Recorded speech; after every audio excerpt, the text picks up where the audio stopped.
মুস্তাফিজুর রহমানের কবজির মোচড় যেন আলোচনার কেন্দ্রবিন্দুতে পরিণত হয়েছে কমেন্টেটরদের কাছে। টাইগার এই পেসারের হাতে রয়েছে জাদু। অনেকেই তো বলেন মুস্তাফিজুর রহমান পেসার মুরালির মতো কবজির মোচড়ে প্রতিপক্ষ ব্যাটারকে নাস্তানাবুদ করতে দেখা গেছে ফিজকে।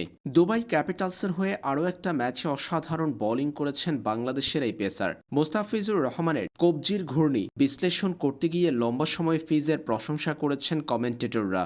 এই সময় মুস্তাফিজের কাটার ডেলিভারি নিয়ে প্রশংসা করেছে তারা। এই ম্যাচে বলে চমৎকার ভেরিয়েশন দেখিয়েছেন ফিজ।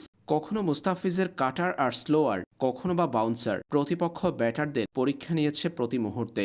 মুস্তাফিজুর রহমান 4 ওভার বোলিং করে কেবল 30 রান দিয়ে পেয়েছেন 1 উইকেট। পাওয়ার প্লেতে বোলিংয়ে এসে প্রতিপক্ষের Pakistani hard hitter opener Fakhar জামানকে আউট করেছেন ফিজ। মুস্তাফিজুর রহমান ফখর জামানকে আউট করেছেন এক ডেলিভারিতে 3 ভেরিয়েশনে। মুস্তাফিজুর রহমানের সেই ডেলিভারিতে ছিল 3 ভেরিয়েশন।